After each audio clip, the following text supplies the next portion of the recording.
Saúdo a igreja com a graça e a paz do Senhor Jesus Cristo. Amém. Pessoal do louvor, faça isso comigo não.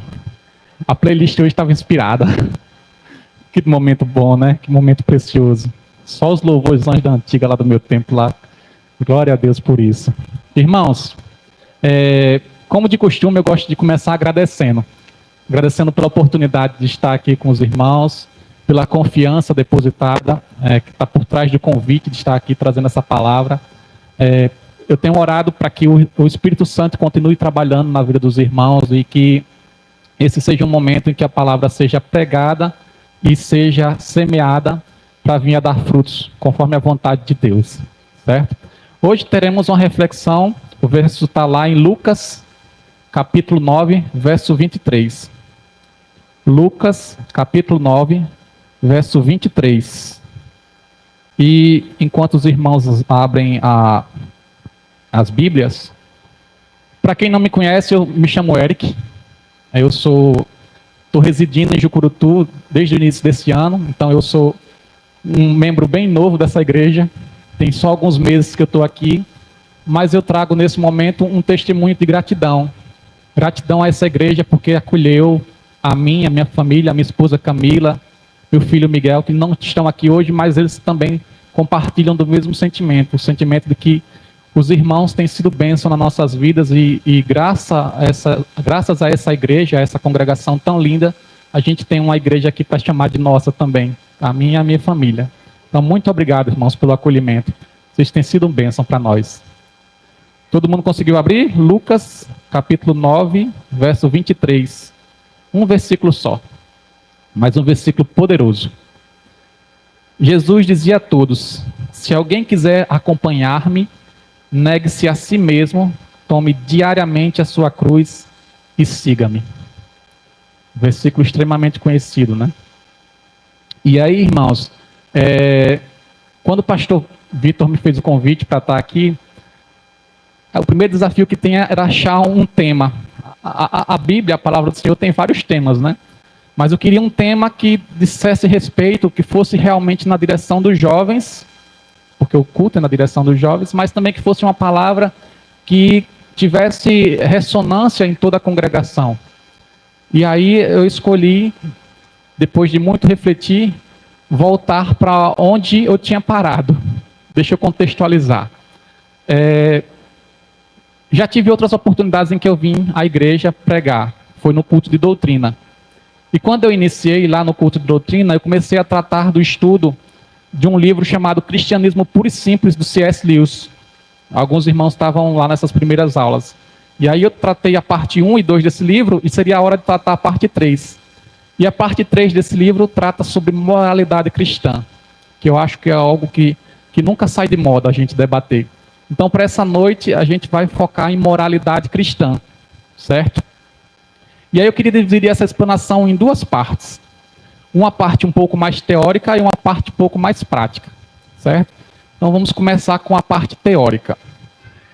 Vejam, eu vou dizer duas situações comuns, corriqueiras. E aí os irmãos vão pensar consigo mesmos se de algum modo vocês já passaram por isso. Primeira situação, reflitam aí com vocês. Alguma vez já aconteceu de alguém lhe fazer uma proposta e de repente você ser obrigado a recusar aquilo, ou porque não confiava muito na pessoa que estava te oferecendo, ou por acreditar que aquilo que era oferecido era algo errado? Já aconteceu isso com você? Uma outra situação. Alguma vez já aconteceu de você ver várias pessoas fazendo algo que você julgava ser errado, e você, em vez de acompanhar a multidão, você escolheu não seguir a multidão? Mesmo todo mundo dizendo assim, deixa de ser besta, está todo mundo fazendo, vamos fazer também? E você diz, não, por aí não é o caminho correto. Já aconteceu com você uma dessas duas situações? É bem possível que já. E o que é que essas duas situações têm em comum? Essas duas situações têm em comum o fato de elas trabalharem sobre a mesma ótica, a de decidir entre o certo ou o errado. O eterno problema moral. E o problema moral, ele existe porque a gente tem capacidade de escolher. E a escolha é praticamente o fruto do livre-arbítrio que nos foi dado.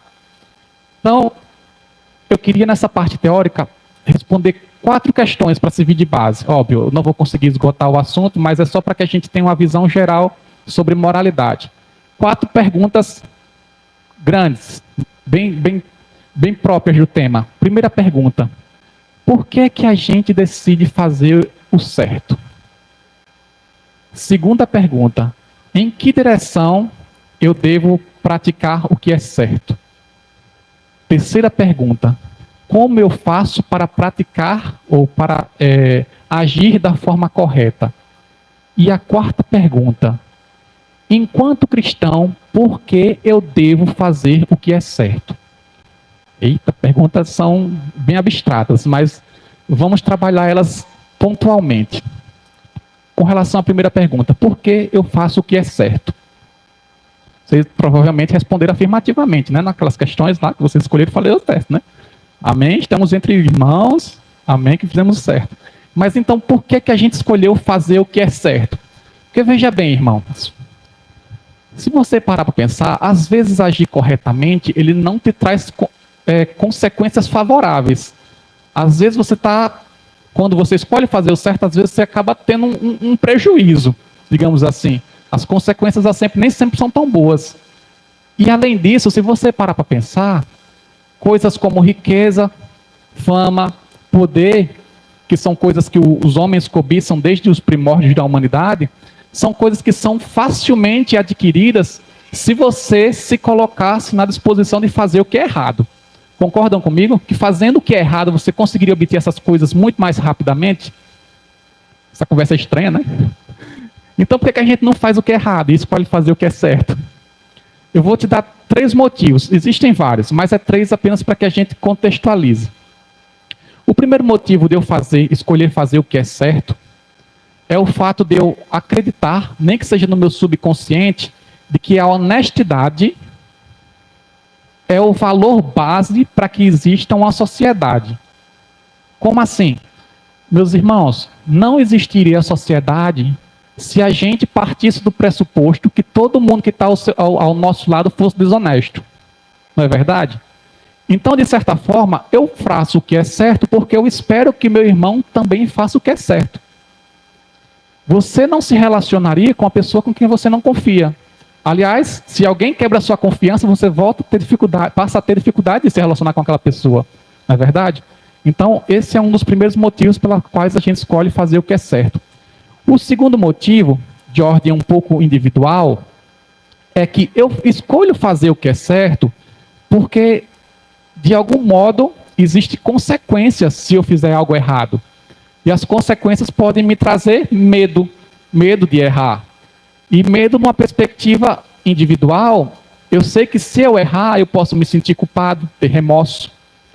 Numa perspectiva social, eu posso receber uma reprimenda social, seja um cancelamento, uma exclusão social, seja até mesmo uma punição na lei.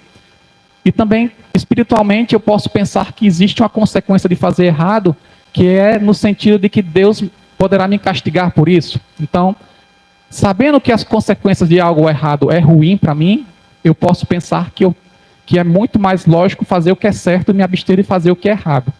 Vocês estão me compreendendo até aqui? 2 motivos simples que me ajudam a fazer o que é certo. Um terceiro motivo, eu diria que se você não se identificou com nenhum desses 2 motivos, provavelmente você vai se identificar com o terceiro. Às vezes eu pergunto para alguém, mas por que você faz o que é certo? Aí a pessoa olha assim e diz, oxe, eu faço o que é certo porque é certo. Já ouviu essa explicação? Eu faço porque é certo. E aí pode parecer que isso é uma redundância, né? Mas na verdade, talvez não seja. Talvez exista por trás disso um fundamento bem sólido, um fundamento finalístico.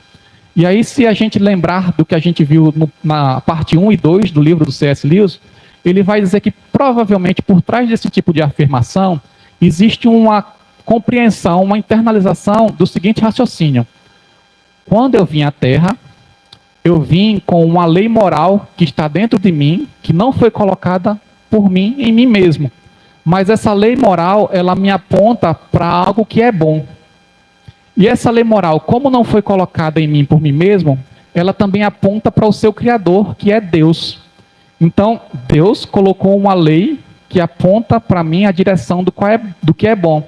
Então, quando eu escolho fazer o que é certo, eu começo a pensar em agir de acordo com essa lei. E essa lei que foi feita por um Deus que é bom. Entendem? Então, temos três razões, uma de índole social, uma de índole individual e uma de índole finalística que aponta ou que justifica o fato de eu escolher fazer o que é certo. Ok? Essa é a primeira questão que a gente resolveria. A segunda questão que a gente resolveria, ela diz respeito a em que direções eu devo praticar o que é bom, o que é reto. Em que direções? Veja, o que a gente acabou de falar sobre os motivos é provavelmente o que me indica as direções em que eu devo praticar o que é bom. Eu devo praticar o que é bom no sentido relacional, no sentido individual e no sentido finalístico. Como assim? Veja, no sentido relacional, no sentido social, eu devo pensar em fazer o que é certo com relação ao outro. E aí, Confúcio, que é um filósofo chinês séculos antes de Cristo, ele dizia o seguinte: não faça ao outro aquilo que você não gostaria que fizessem com você. Percebem? Essa é o que eu chamo de regra de prata, porque ela envolve uma atitude passiva, ou seja, eu não vou prejudicar a pessoa que está do meu lado. Mas a gente pode ir além. No que diz respeito ao trato com os outros, a gente pode aplicar também a regra de ouro. E a regra de ouro foi trazida por Cristo. Você vai ver lá em Mateus, capítulo 7, versículo 12, que Cristo vai além. Ele vai dizer o quê? Faça ao outro aquilo que você gostaria que fizessem com você. Ou seja, eu já tenho uma ação ativa. Não apenas eu devo me abster de praticar o mal. Eu devo também me forçar a praticar o bem. E essa é a direção do bem, do que fazer corretamente em relação ao outro. E óbvio, quando eu penso no relacionamento com o outro, a pergunta que eu faço para vocês é: vocês têm investido tempo em ter relacionamentos de qualidade com outras pessoas que estão ao seu lado? Porque veja, se você parar para pensar, o homem, ele não existe sozinho, ele é um ser relacional. Então é importante que você esteja atento na qualidade dos seus relacionamentos. E estar atento na qualidade dos seus relacionamentos significa investir naquelas pessoas que estão ao seu lado e se abster de se relacionar com aquelas pessoas que te levam para o caminho errado. Certo? Então, essa é a primeira direção em que eu devo estar atento quando eu falo da questão de praticar o que é certo. O segundo direcionamento, ele é de índole individual. Eu devo praticar o que é certo, o que é bom, pensando na minha perspectiva individual. E aí, da mesma forma, tem condutas ativas e condutas passivas que eu devo adotar em relação a mim mesmo. Condutas passivas, por exemplo, são coisas que eu devo me abster para que não me façam mal. Por exemplo, mentir. Falar em verdades. Mentir é algo que eu tenho que me abster. Por quê? Porque a mentira, ela faz mal ao próprio ser humano. É óbvio, ela atinge as pessoas que estão à volta. Mas o mentiroso, aquele mentiroso quanto mais, já viu alguém muito mentiroso? Aquelas pessoas que mentem muito, elas também se prejudicam a si mesmas. Porque, vejam, quando você mente reiteradamente, você cria para si uma grande dificuldade. É sustentar várias mentiras sem ser descoberto. E aí você vai empilhando mentiras, daqui a pouco a casa cai. E a consequência vem. E também porque quando você mente muito, você acaba se perdendo em sua individualidade. Isso é um risco tremendo.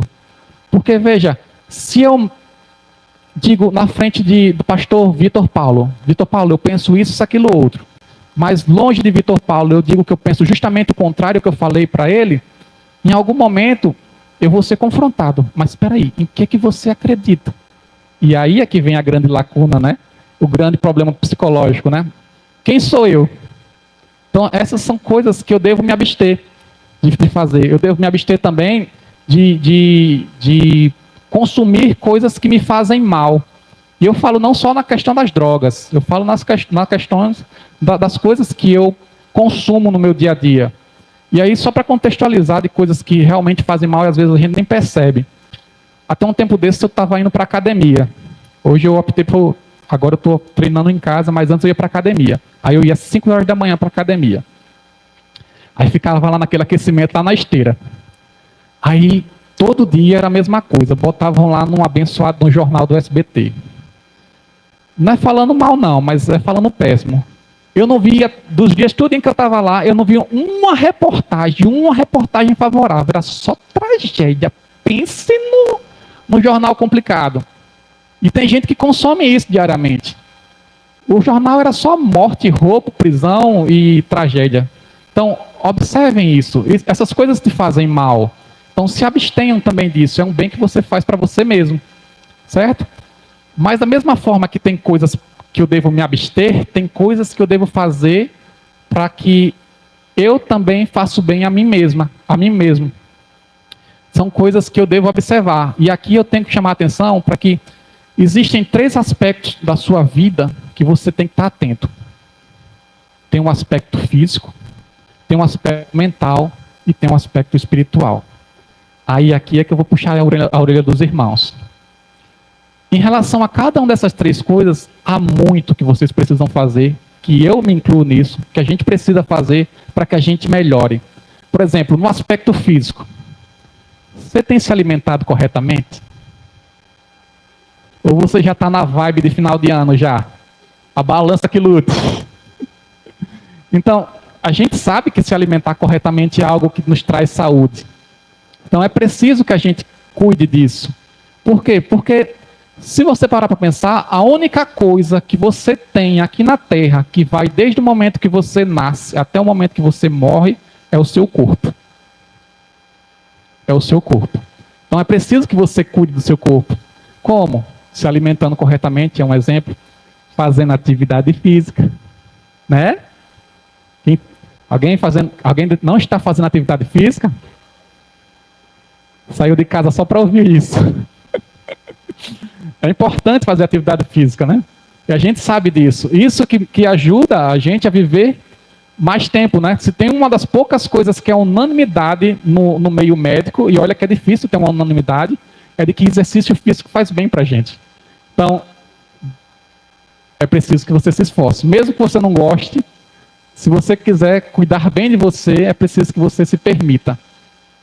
E aí temos também o aspecto mental que você tem que dar atenção, né? O aspecto mental. E aí,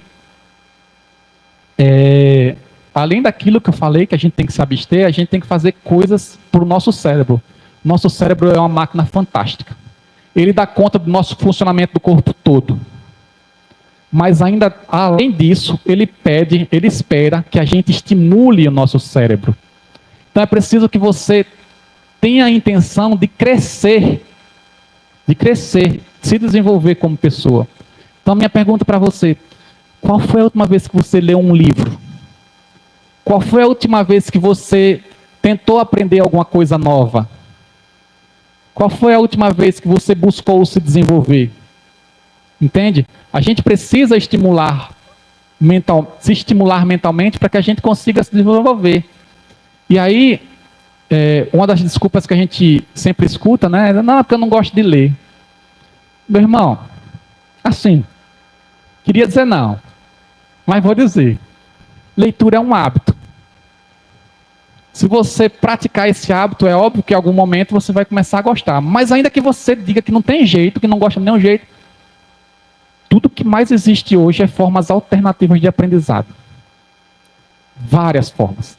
Se você gosta da questão visual, entra na internet que tem os melhores palestrantes do mundo dando aula para você, de graça. Ah, não, eu sou mais auditivo, eu não gosto de ficar olhando no celular, não tem problema.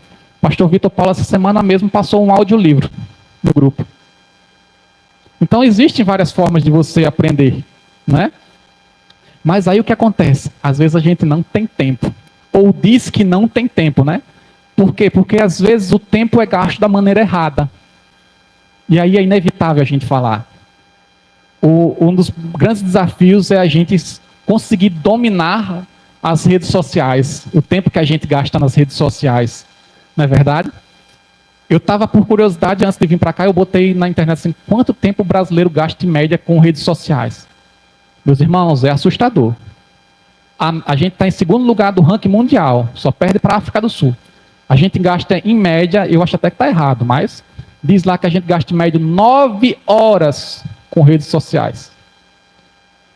9 horas. Você talvez não gaste 9, mas digamos que você perca 3. Esses 3 provavelmente são os 3 que poderiam ser usados de uma outra forma, não é verdade? Porque uma vez um especialista falou assim, se você gastar 10 mil horas estudando um determinado assunto, você se torna especialista. Aí minha pergunta, se você gastar 10 mil horas no Instagram, no TikTok, você se torna especialista em quê? Nada. Então, é para a gente refletir sobre essas questões. Como é que a gente está gastando o nosso tempo, né? Porque se a gente tem o dever conosco mesmo de se desenvolver, é preciso que a gente repense isso. Ou então você pode dizer assim, eu não aprendo coisa nova porque eu já estou velho. Já viu essa? Eu estou velho, não aprendo mais nada. Ou então a pessoa, o jovem mesmo, hoje diz assim, eu nunca vou entender matemática. Meu amigo, deixa eu dizer uma coisa para vocês. Já que eu abri o leque de sinceridade, né? Os irmãos vão pedir para não voltar mais nunca aqui. Mas já para ser sincero, esse negócio de você não aprender mais nada, deixa eu dizer uma coisa para você, é algo que só você acredita. É algo que está só na sua cabeça. Porque a neurociência hoje diz o seguinte, o cérebro ele tem até a capacidade de fazer neuroplastia. Sabe o que é isso? É rever tudo o que ele pensa para pensar de uma forma diferente. Então nada te impede de aprender. Nada. A não ser você mesmo. Agora você precisa se esforçar para isso. Não é? Então, parte do pressuposto seguinte, se alguém consegue, você consegue. É isso que deve te motivar, para que você se desenvolva. Essa é uma regra que só não vale para uma coisa. Para quem fez faculdade, estudou metodologia de trabalho científico, pronto, isso aí é difícil de entender, isso aí você só vai entender se você realmente for punk, porque estudar a regra da BNT é complicado. Mas enfim, a gente precisa se desenvolver mentalmente. E o outro aspecto que a gente precisa focar quando a gente pensa no que é bom é se desenvolver espiritualmente. E aí eu não preciso falar, que eu estou no contexto de cristãos, mas Cristo mesmo disse, buscai primeiro o reino dos céus, e sua justiça e tudo mais lhe serão acrescentados. Então, qual o tempo que você tem investido no seu desenvolvimento espiritual? Qual o tempo de oração? Qual o tempo de estudo da palavra? Então, vejam, são 3 direções individuais, né, dentro do contexto individual, que eu preciso me desenvolver para que eu faça o bem para mim mesmo. E um outro aspecto da direção do bem é o aspecto que eu chamo finalístico. Eu preciso estar voltado para a finalidade correta quando eu penso em fazer o bem. Vejam, imagine uma esquadra de navios, certo? Eu tenho vários navios e tenho uma missão que é chegar a um determinado porto. Ok? Para que essa missão seja bem completada, primeiro, os navios têm que estar em bom estado, aspecto individual. Segundo, é preciso que durante a viagem um navio não bata no outro, aspecto social relacional. Mas é preciso também que esses navios vão na direção correta, concordam? Porque senão a missão não é concluída. Então existe essa necessidade de que a gente foque o nosso bem no aspecto finalístico. Mas me dê um exemplo prático. Vou te dar. É correto a gente doar nossos recursos para pessoas necessitadas ou para instituições de caridade? É correto? Correto. Ninguém tem dúvida disso. Ninguém está duvidando disso. Mas se por acaso eu sei, ou poderia saber, que aquele recurso que eu vou doar vai ser usado numa finalidade diferente daquela que era para ser. Por exemplo, a instituição de caridade está desviando dinheiro para fazer coisas que não são compatíveis com a finalidade dela. Ou o mendigo vai usar, a pessoa necessitada vai usar aquele dinheiro para alimentar o seu próprio vício. É correto que eu ainda continue dando recursos nessa finalidade? Óbvio que não.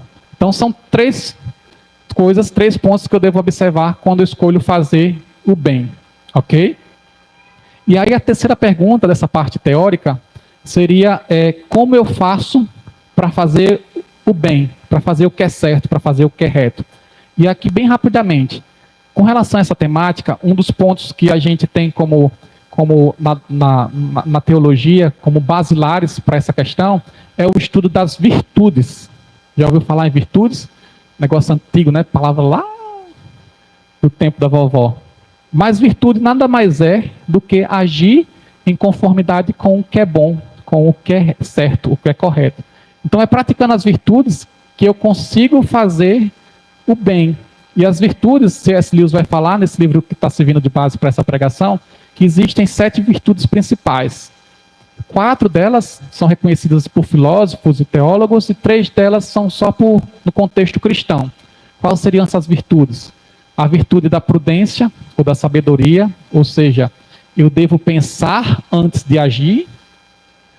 A virtude da temperança ou da moderação, ou seja, eu devo ter cuidado com aquilo que me agrada, porque aquilo que me agrada tem um potencial de se tornar um vício para mim. Então é preciso, aquilo está tomando tempo demais, aquilo não está me levando para um lugar bom. Então é exercendo a virtude da temperança ou da moderação que eu chego a essa conclusão. Eu tenho também a virtude da justiça, que me diz, eu tenho que fazer a coisa certa, eu tenho que agir honestamente, eu não posso compactuar com a injustiça. É observando essa virtude que eu chego a essa conclusão. E tenho também a virtude da coragem. Ou seja, quando eu fizer a coisa certa e tudo der errado, ainda assim eu devo continuar fazendo a coisa certa. É por isso que é preciso ter coragem. E tenho 3 virtudes que são teologais, que são a virtude da castidade, ou seja, que vai tratar desde como eu me visto até com quem eu relaciono intimamente. A virtude da castidade que vai me posicionar corretamente em relação ao tema da sexualidade. A Bíblia tem diretrizes claras a respeito do sexo. Então, seguindo essa virtude, eu vou ter um panorama de como agir nesse sentido. Tenho a virtude da caridade, ou seja, como é que eu ajo em relação às outras pessoas que dependem, os hipossuficientes, os pobres, como Jesus disse, a gente sempre vai ter os pobres e faz parte da nossa missão ajudar essas pessoas. E temos também a virtude do perdão, que no contexto cristão talvez seja a que demande menos explicação, porque se você é cristão, você entende que a fé que você professa, ela nasce do perdão de um Deus que não precisava fazer isso, mas fez, perdoou a todos nós. Portanto, nós temos também o dever de perdoar uns aos outros. Essa é uma virtude que a gente tem que exercer. E aí você pensa, tá, tem as virtudes e tem o que mais? Tem também as chamadas disciplinas espirituais. As disciplinas espirituais são as ferramentas que a gente tem para que a gente possa exercer essas virtudes. Disciplinas espirituais, para que vocês tenham uma noção, oração, jejum, estudo, serviço, adoração, são disciplinas espirituais e são as ferramentas iniciais para que a gente inicie esse passo a passo, essa caminhada de fazer o que é bom e o que é reto. E aí, se você quiser saber mais sobre disciplinas espirituais, minha recomendação é o livro Celebração da Disciplina, Richard Foster. O pastor provavelmente conhece. Um super livro, um clássico. Eu tenho a versão impressa, se você tiver interesse até emprestar, eu te empresto. Que é para você não sair com desculpa de que não tem por onde começar. Tem. Certo? Me procure no final do culto. E essa foi a terceira pergunta que eu tinha para responder nessa parte teórica. E a quarta pergunta é: por que, enquanto cristão, eu devo viver uma vida pautada nas virtudes? Eu devo viver uma vida direcionada para fazer a coisa certa. Por quê? Eu vou te dar 3 razões. Existem mais do que isso, obviamente. Mas eu vou te dar 3 razões. Certo? A primeira razão. A virtude, ela molda o nosso caráter. E caráter é aqui entendido como o aspecto da personalidade que diz respeito ao conjunto de princípios e valores que regem a minha conduta. Então, se eu tenho um conjunto de princípios e valores corretos, bons, isso significa que, por consequência, se eu observá-los, eu vou me tornar uma pessoa melhor. Entendem? E aí é que está a grande questão. Cristo nos chamou para sermos semelhantes a Ele. E se Cristo é bom, eu devo me esforçar para ser bom também. E para isso eu preciso realmente agir, ou buscar agir tal como Ele agiria, de uma forma orientada por princípios bons. E não apenas isso. Me permita acrescentar o seguinte: quando você pratica o que é bom, quando você pratica o que é certo, de alguma forma isso vai te condicionando a fazer melhores escolhas no futuro. Pensa o seguinte: eu ajo corretamente na primeira vez, eu ajo na segunda, ajo na terceira. A probabilidade de que eu aja corretamente na quarta? se torna maior. Porque embora eu seja livre em cada questão, a tendência é que aquelas decisões passadas, elas me influenciem para agora. E aí eu vou dar um exemplo para vocês. Acho que algumas pessoas já viram um vídeo do Mário Sérgio Cortella comentando uma corrida que teve na Espanha, lá em 2019. A corrida era a seguinte: vinha um queniano, acho que um africano, acredito que seja do Quênia. O queniano é o que mais corre no mundo. Ele liderou a prova toda. E atrás dele vinha um espanhol. Nos metros finais, a pessoa que estava na frente se distraiu, achou que já tinha vencido e não olhou para trás. E aí o espanhol, que vinha logo atrás na cola, em vez de ele aproveitar o momento de distração, ele foi lá, caminhou até pertinho e foi empurrando o outro para o outro passar na faixa e ganhar. E aí no final, na entrevista com ele, perguntaram ao espanhol: por que você fez isso? Ele disse: isso o quê? Não, por que você fez isso no final? Isso o quê? Ou seja, ele não entendeu a pergunta. Ele não entendeu a pergunta. Aí o repórter perguntou: você deixou ele ganhar? Disse: não, ele ia ganhar. Ele só se distraiu. Mas por que você não aproveitou para ganhar dele? Ele disse: qual seria o mérito da minha vitória se eu ganhasse assim? O que é que eu iria dizer em casa? O que é que minha mãe iria pensar se eu ganhasse assim? Percebam, ele chegou... Aquela pessoa que agiu assim, ela não pensou qual era a opção correta naquele momento. A opção correta já era evidente para ela. Porque provavelmente ele já havia decidido dessa forma antes daquele momento. E aquilo se tornou natural para ela. Não, natural não é me aproveitar do momento de distração. Entendem? Então é aquela lógica do que quem é fiel no pouco é fiel no muito.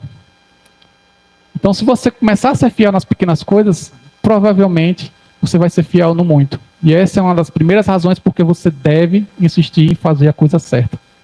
Entendem? A segunda razão que eu poderia dizer é que, vejam, o homem, ele é um ser híbrido. Ele é dual. No sentido de que ele tem uma vida terrena, mas ele também aponta para uma vida eterna. E fazer o que é certo, de certa forma, ele me prepara para aquela realidade que eu vou ter na eternidade. Ou fazer o que é errado também, né? Porque a gente nem na eternidade temos a dualidade de céu e de inferno. E aí, se você for ver Lucas capítulo 9, verso 27, Cristo vai dizer o quê? Que o reino de Deus já está entre nós. Ora, meu irmão, se o reino de Deus já está entre nós, a gente tem que viver agora de uma forma compatível com esse reino. E se na eternidade a gente vai ter um Deus que é bom para nos governar, reinar sobre nós, é necessário que a gente já viva desde agora a realidade desse reino, fazendo o que é certo, fazendo aquilo que Deus mandou que a gente fizesse. Entendem?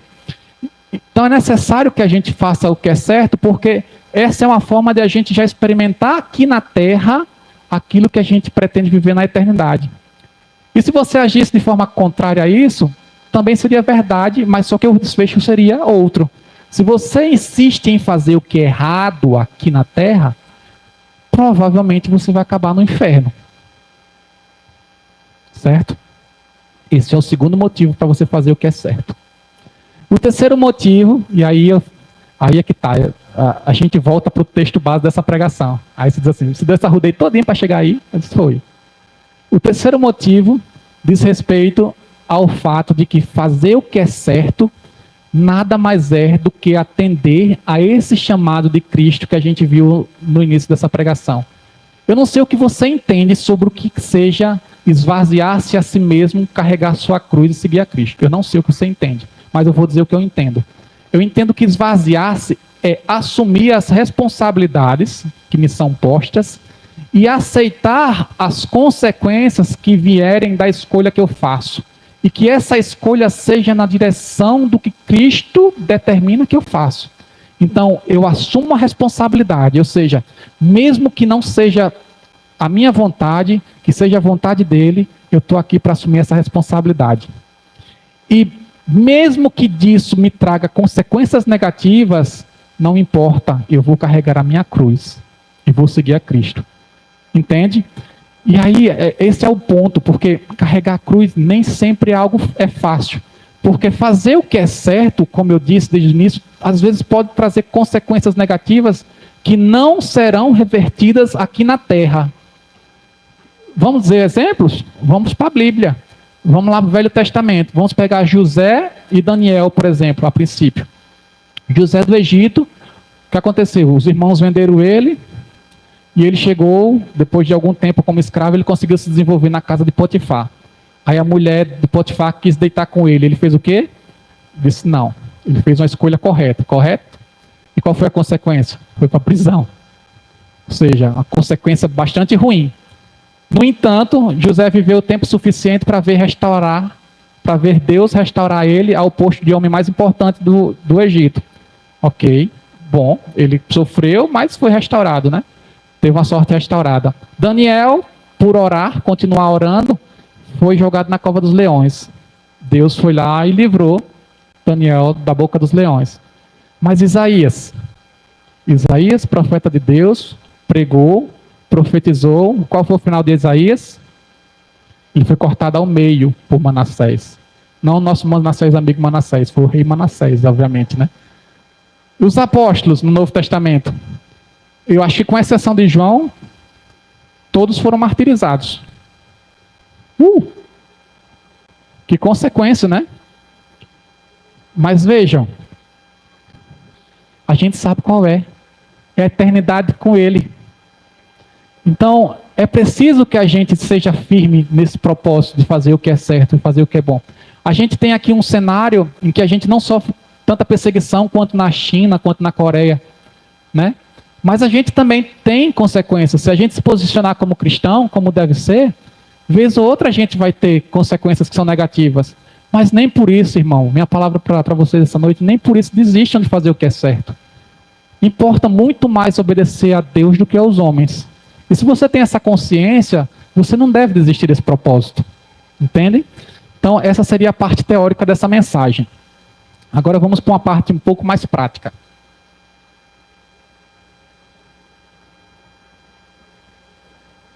Irmãos, recapitulando o que a gente viu até aqui. Deus nos chamou para ser santos. Certo? E se Ele nos chamou para ser santos, como Ele é santo, é preciso que a gente aceite que, vez por outra, a gente vai ter que assumir responsabilidades e carregar a nossa cruz, ou seja, ter consequências que não são tão favoráveis. E é preciso que a gente caminhe na direção correta, na direção de fazer o bem ao próximo, a mim mesmo e a Deus. E na caminhada de trilhar a santidade, o primeiro passo que se tem é justamente começar escolhendo fazer o que é certo, certo? Então, fazer o que é certo é o primeiro passo nessa jornada. E o nosso objetivo é viver a verdade. Não é só falar a verdade. Falar a verdade talvez seja até fácil. O negócio é viver a verdade. E viver a verdade significa ter uma vida íntegra, ou seja, todos os aspectos da minha personalidade, eles estão consonantes, eles vão na mesma direção de fazer aquilo que Deus manda que eu faça. Isso significa que a Bíblia, ela não dá sustentação ou não corrobora a ideia de vida dupla ou mente dividida. O que seria isso? Sabe aquele cristão que diz que é cristão aqui e não é cristão em outros lugares? Isso se chama vida dupla. E me permitam dizer que isso é uma ofensa ao segundo mandamento da lei de Deus. Quando você invoca o nome de Deus, você está dizendo que você é dele. E ser dele é ser dele integralmente, onde quer que você esteja. Entende? E aí uma particularidade. Eu acredito que o lugar mais difícil para ser cristão, ou para começar a exercer isso, é na nossa casa. Eu acho isso o mais difícil de ser na casa. E se eu dissesse um lugar mais fácil, me permita dizer, pastor, eu acho que é na igreja. Porque aqui a gente está rodeado dos irmãos, né? E aqui é mais fácil a gente entrar nessa atmosfera, mas em casa o bicho pega. Porque em casa ninguém usa máscara. E aí em casa, às vezes, você não se dá nenhum trabalho de disfarçar o seu estresse, o seu cansaço, né? E aí sobra patada para tudo que é lado. É diferente na casa de vocês? Na minha, às vezes, acontece isso. Eu não sei se os irmãos têm um lá que não seja assim, né? Se não tiver, bênção pro irmão. Mas, às vezes, acontece isso. E aí, é interessante que minha esposa é a pessoa que mais me conhece. A gente já está com 10 anos de casado. E minha esposa, eu desconfio, eu tenho para mim, que ela já tem uma relação assim de A a Z com todos os meus defeitos. Eu acho que ela já tem. Que ela já me conhece tanto que eu acho que ela já está só esperando alguém perguntar assim, quais são os defeitos de Eric? Ela senta assim e vai começar a dizer. E tem vários puxões de orelha para me dar.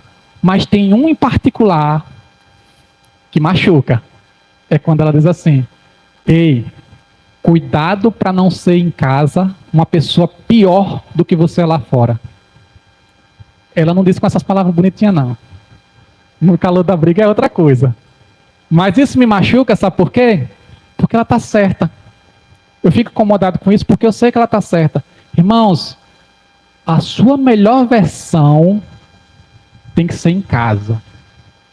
A sua melhor versão tem que ser em casa. Não adianta se você for o bambambam das tapioca fora de casa e você for uma pessoa desprezível em casa. Então, pensem nisso. E agradeçam se ao seu lado tiver pessoas que tenham a sinceridade de dizer quando você errou. Pessoas como os nossos pais, no contexto dos jovens, pessoas como os nossos esposos e nossas esposas. Essas pessoas, elas devem ser cuidadas, porque elas nos colocam no caminho correto. Entende? Mas se é verdade que é difícil ser cristão em casa, eu já estou quase concluindo, já vi que já está perto do meu horário.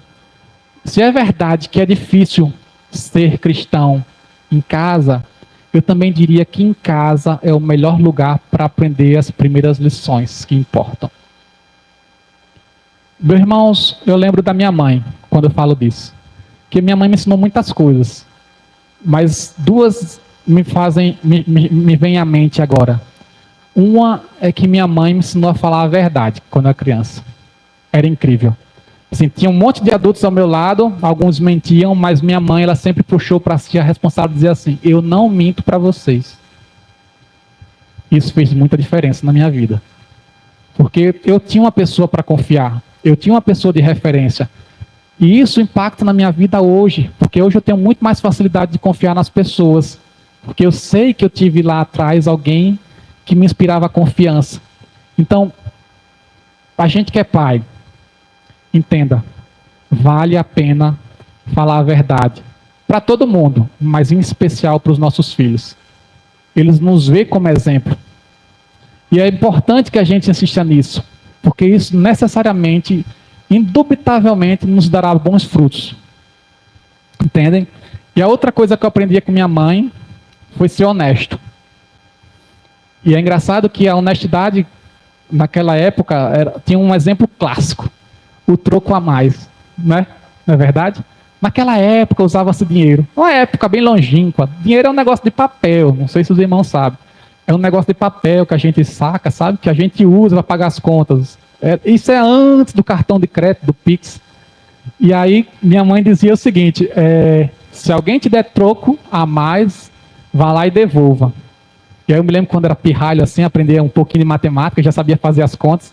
Graças a Deus saímos do cruzado para o real, porque o cruzado é o cruzeiro, eu não entendia nada, era zero demais. Aí quando chegou no real ficou mais fácil fazer as contas.